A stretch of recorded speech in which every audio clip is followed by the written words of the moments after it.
On the morning of the 18th of September, I left Almere for a new adventure and I went towards the fantastic and magnetizing city of Utrecht for the very first time.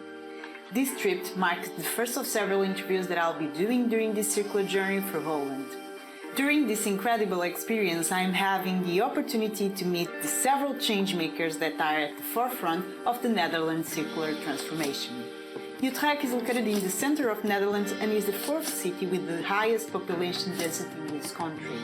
As you will have the opportunity to confirm, Utrecht is also the city that hosts several of the companies, initiatives and people that I will visit and interview during my journey. However, this particular day's visit was dedicated to personally meet Noah Schaul, who is one of the Inchainge Circular Changemakers. Inchainge is a company that completed 10 years of existence this year. It is focused on the development of simulation and learning programs for companies and universities in the value chain management. Currently, through its solid network of partners, Inchainge solutions are present in all continents. Through its simulations, Inchainge allows participants to move from strategy to action, allowing them to learn by doing in a safe but dynamic environment. More recently, leveraging its long and deep experience in the value chain management and in the development of serious games, the company launched the world's first circular business simulation, the Blue Connection. The Blue Connection allows participants to move from theory to action, learning through the practical application of the circular economy model and principles in a safe environment that simulates the real conditions in which a company operates. This way, the learning becomes much more solid and lasting, allowing the participants to understand in a deep way the circular economy system, potential profitable circular strategies, and some of the main indicators to evaluate the circularity. Being a simulation to be played by teams, where the results are impacted by different systems variables, also allows its participants to develop soft skills such as communication, teamwork, and systemic thinking. Noah Schaul is currently Business Development Manager at the Blue Connection, and in this interview he told us a little bit more about Inchainge, Blue Connection and his journey. Noah originally is from Luxembourg but has been living in Utrecht for the last 5 years. He fluently speaks 5 languages, and given his exemplary academic path, he had the opportunity to join the honors class during his bachelor degree in economics, which gave him the opportunity to participate in several extracurricular subjects in the sustainability field. In this interview, we had the opportunity to learn a little bit more about Noah, his journey, ideas, opinions and dreams. Noah was the first circular changemaker I interviewed to the BeeCircular TV, and that was the first episode of the Circular Changemakers, the Netherlands. Tell me a little bit more about you and what makes you unique as a person. Unique as a person? Yeah. I think what makes me unique is that if I'm looking back at my roots, which are my parents, I think I'm a mix of two opposites in some ways. So I'm a mix between the creative, outgoing artist and the calm, polite and respectable guy. I'm a mix between the naive optimist and the more rational pessimist, which actually my mother and my father who have a completely different approach to how they do things, how they behave, and I think that combination shaped me, and I think I took some of all these elements. So I consider myself as a realistic optimist. So I really like to dream, and I like to have sometimes a bit naive dreams and try to do my contribution. But I think also that I'm usually trying to think within somewhat realistic terms, and I think that makes me quite unique because I approach everything from also an artistic point of view, so be it economics or be it something else or be it business, and I think that's quite. I'm really grateful for that. What my parents gave me. At both sides. Yes. And could you tell me something about you that isn't available in any social networks? Yes. Yeah, I like that question. Actually, I was thinking about it, and something that came to mind, which I really think is true, and actually I've never done it, and but it's me, which is that I'm an actor in some way, and I've been told many times, and people tell me, why didn't I do an actor career? Because I always try to mimic things, or to mimic an accent, or to to mimic personalities, be it friends or famous people, and make my friends laugh. Usually when I'm within a context that I feel really personal and comfortable with. So then I'm really opening up, and I become in some way an actor and an entertainer sometimes, and that's and I enjoy it. But you can never find it on social media because that's not my close friends. So it's something very personal, and that never really came to the surface really. I always like to ask this question because every time I speak with someone that is already working in the sustainable field or in the circular economy field, I discovered that almost everyone had passed through a circular or sustainable awakening. Oh, yeah. It's not a spiritual awakening, but it's something similar because normally people start to see some documentaries or some studies, or they start to learn some kind of subjects in the university or in the school, and they start to kind of awake for this topic and start to research possible solutions to address these issues and these challenges. So can you tell us a little bit about how was your circular awakening? Yeah, I mean, let me put it this way, my sustainable awakening, that's been basically since I'm born, because I'm born in a very conscious family who is always thinking about what their impact is and questioning it and being quite reflective from that side, being pioneers already in little initiatives like solar panels and all those things, and questioning really nuclear energy. Not saying it's bad or good, but let's talk about it, which many people didn't. So I think from the beginning I had this mindset of questioning how we do things and can we do them in a more sustainable way. So I don't think I really had ever a sustainable awakening. That was just part of me always. But my circular awakening, which is I think something different because it's really in a specific part of sustainability, and that's actually one of the reasons I really enjoy circularity, because it's a way harder to greenwash and to just say, hey, we are sustainable, we are circular. It's a bit more specific, and there's clear concepts behind it, and nuanced developing, of course. But sustainability is so broad, and during my studies, for example, which were more like the generic economics and business, I sometimes had the feeling of drowning in this quest for sustainable business or for sustainable future. And then over time I slowly but surely encountered this new development, or this old but new development, circular economy, and slowly but surely I saw, oh, this is interesting.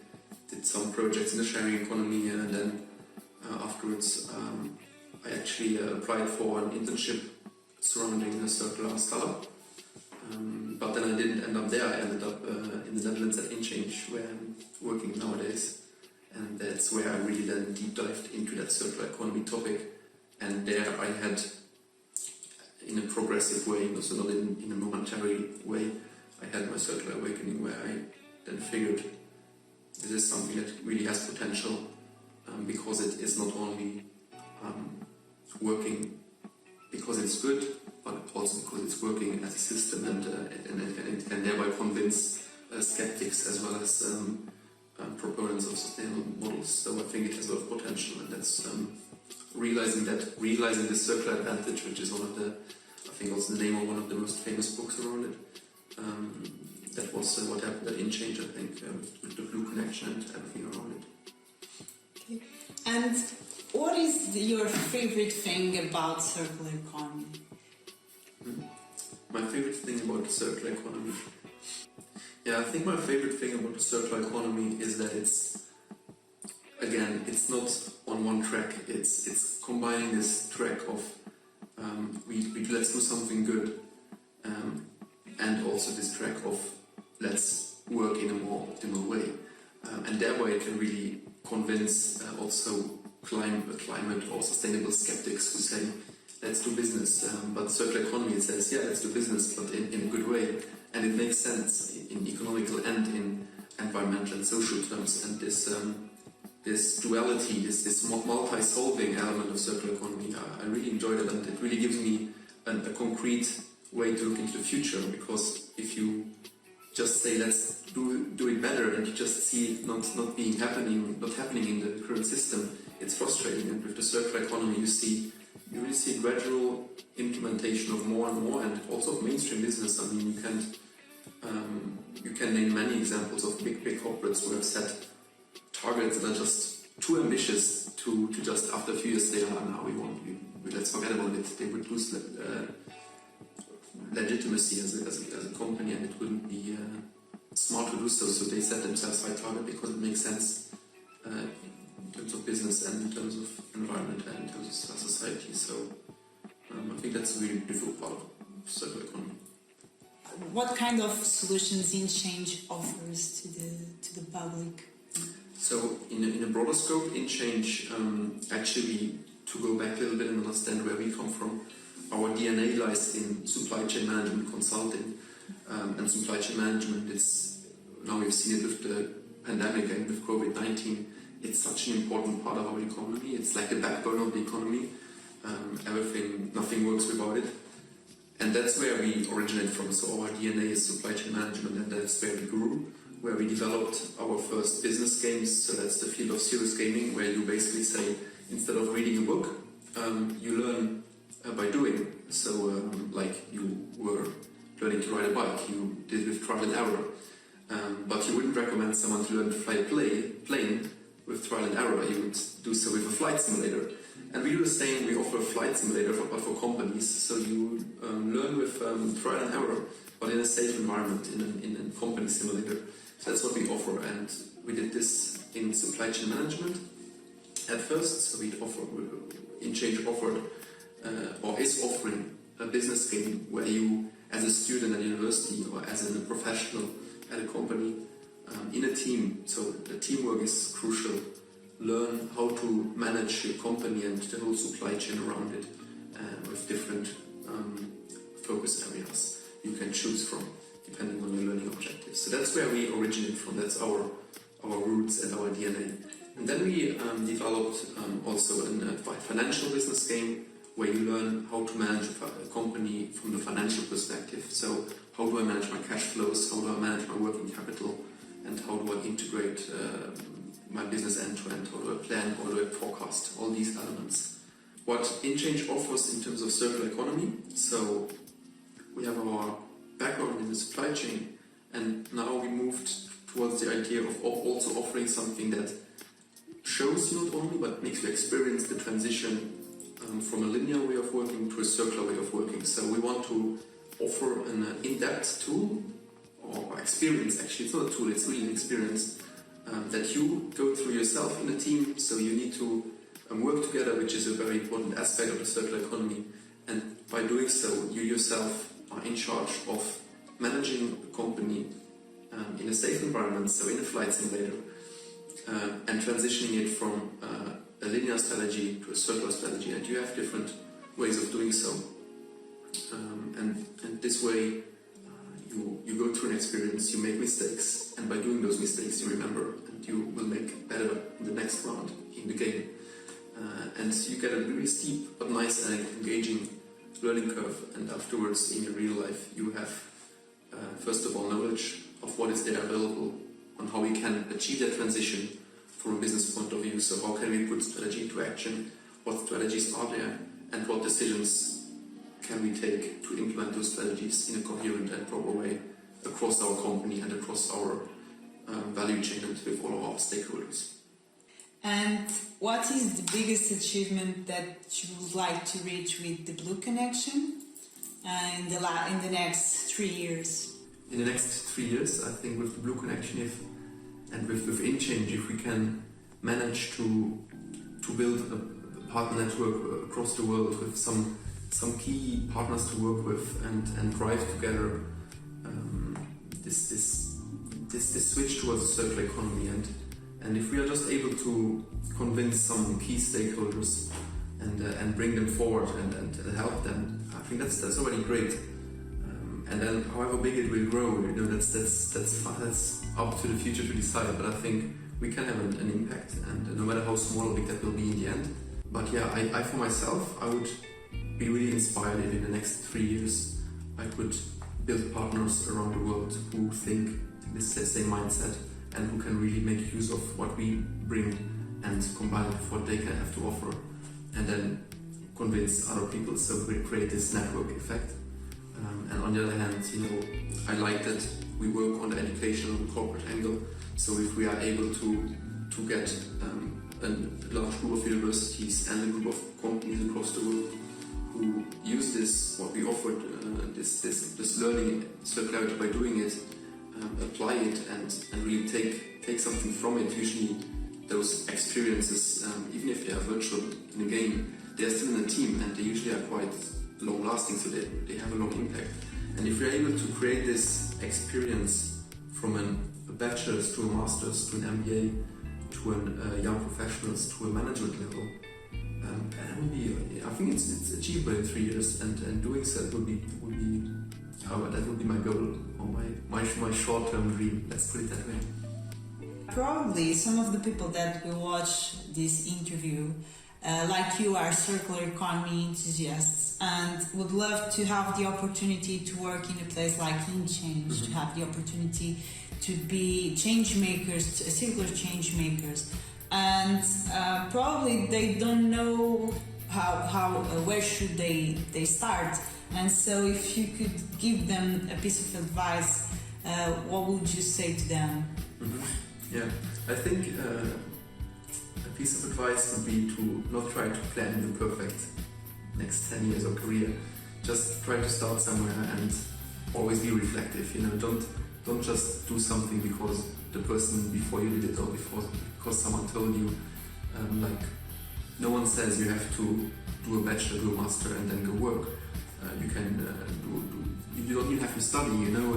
So many people think you have to study. Be reflective, and if you become a carpenter and you work in a very environmentally friendly and with nice people together, it's perfect. You don't have to become the next minister who changes everything. And that's also something I realized myself too. Don't put your bar too high and don't stay within a track that someone or something gives you. Maybe you should, but be reflective and yeah, try to go your own way and do something that you believe in, and really do. I think it became a bit of a buzzword, but it stays relevant and it gives just so much more energy. That's what I feel. I feel that when I work, and if this company wasn't but something else, I would be of way less value to them and of way less value to myself, because it would be energy draining instead of energy gaining. And if you do something that you believe in and that you feel that you build something, then it's really powerful and you can be the best of yourself. Yeah. It's like the music. At least I did it my way. Yeah. And yeah, exactly. yeah. And imagine, I'm a big fan of Harry Potter, and imagine that I have a magical wand with me, and I wanted to offer this magical wand to you. And with this magical wand, you can create all the future possibilities that you wish for. Mm-hmm. And if you have that ability, that magical wand, what kind of future would you create in the next 10 years? Okay. Yeah, if I was a magician and I could just draw the future in some way, I think what I would do would be to invent, because I don't think there is yet, invent a system that is as strong as capitalism. If you just go sometimes outside in a big city and you look around and you think about all these things that just somehow magically work together, and how powerful capitalism has been. I mean, look at what we have built. Also look at how destructive it has been. I would draw or magically put alive a system that would work as powerfully and as self-reinforcing as capitalism is, but into a direction that is sustainable and not exploitative, and with positive impacts for our society. So driving more equality and not more inequality, and driving positive impact and positive externalities for society and the environment, and also having companies set up in a way that they are not constantly only thinking about how can I survive, because it's a reality. I mean, companies, many companies you can blame, of course, but you can also becoming part of a small company like ours. I realized you are in a dynamic, and if I could magically paint or bring alive a dynamic that creates positive impact just on its own, then I think I would have solved many things. So yeah, I guess a new system. Yeah, that's in a very dreamy way. The next level system. yeah, because I don't think we have come up with it yet. Maybe the circular economy is maybe it's that much of a new system, but maybe it's also just tweaking some rules of the current system. Because I think in many ways the circular economy still works within the capitalist way of thinking. But you of course need to change legal frameworks. You need to change some business initiatives. In an optimistic way, I believe that there is a chance that we can tweak the current system with all these new influences, such as the social entrepreneurship, which is growing rapidly, with circular economy, which is growing rapidly, and other fields, that we can tweak the current system and reshape the direction, and then push it into a dynamic that it really works for the people and for the environment. I think that might be possible because, and what makes me think so is all these greenfielding projects which have already turned into successful showcases, and if these showcases keep becoming a mainstream, which happens in some industries already slowly but surely, not mainstream, but if just one key stakeholder or key actor, that player in that industry starts looking at these showcases and thinking, okay, it works, let's do it as well. I mean, we have seen it in the furniture business, we have seen it in the electronics business in some ways. If that keeps developing, then we can get somewhere. And so I am really hopeful and in some way also optimistic that we are able to not reboot the system, but tweak it and reshape the direction.